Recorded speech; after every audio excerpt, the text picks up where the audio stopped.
Bonjour et bienvenue sur Allo Finance pour faire un point à l'ouverture. Les marchés seront nerveux à l'aube d'une semaine à très haute tension. Le CAC 40 toutefois gagne 0,20% et tente tant bien que mal de se diriger vers les 3800 points à 3792 points.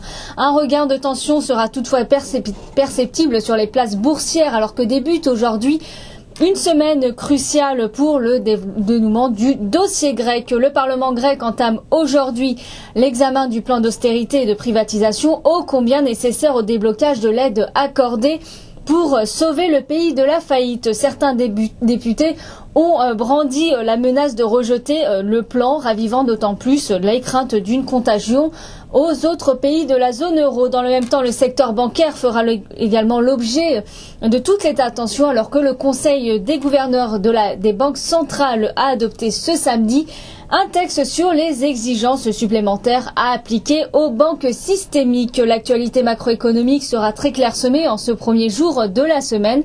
Deux indicateurs seront au programme outre-Atlantique avec les revenus et dépenses des ménages à 14h30, suivi à 16h30 de l'indice de la Fed de Dallas. Renault, du côté de l'actualité des sociétés, Renault gagne 0,98% à 39,55 €. Nissan, le partenaire japonais de la marque aux losanges, a présenté ce lundi un plan d'entreprise à moyen terme et anticipe une part de marché mondial de 8% d'ici à 2016-2017. Après la Chine, Capgemini souhaite s'implanter aux États-Unis. Par la voix de son directeur général Paul Hermelin, le groupe chercherait des cibles pour se propulser parmi les 10 premiers groupes sur le marché américain de services informatiques. Le titre de la SS2I française gagne 0,34% à 38,87 €. Le compartiment bancaire, au contraire, n'est pas du tout à la fête avant le vote du Parlement grec. BNP Paribas signe la plus forte baisse de l'indice parisien sur un repli de 0,55% à 49,91 €, suivi de Société Générale qui perd 0,50% à 37,58 €. Crédit Agricole cède pour sa part 0,43% à 9,62 € et l'assureur AXA n'est pas en reste et redonne 0,31% à 14,70 €. Technip cède 0,35% à 69,05 €. La parapétrolière a remporté un contrat de 70 millions d'euros auprès du groupe américain Endeavour Energy pour développer un champ de gaz et de condensat au large de l'Écosse. Orcac séchilienne bondit de 3,51% à 16,95 € après avoir anticipé une progression de l'ordre de 15% de son EBITDA pour l'année 2011. Dexia grappille 0,10% à 2,03 €. La banque franco-belge va céder ses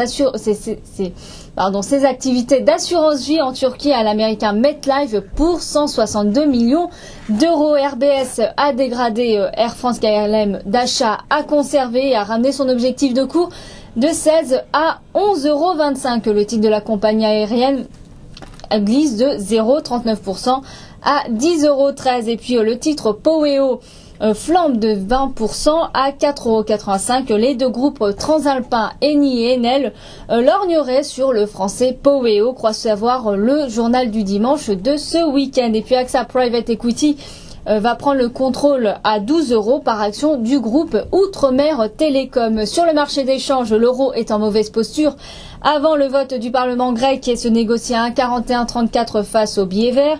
Et également, le baril de pétrole est également sous pression avec un WTI qui menace les 90 $ sur un repli de 1,21% à 90,07 € et un Brent qui coule de 33% pour se traiter à 102,70 $. L'once d'or est tombée sous les 1500 $ pour se négocier maintenant à 1495 $ l'once. Voilà ce qu'on pouvait dire à l'ouverture. À très bientôt sur Allo Finance.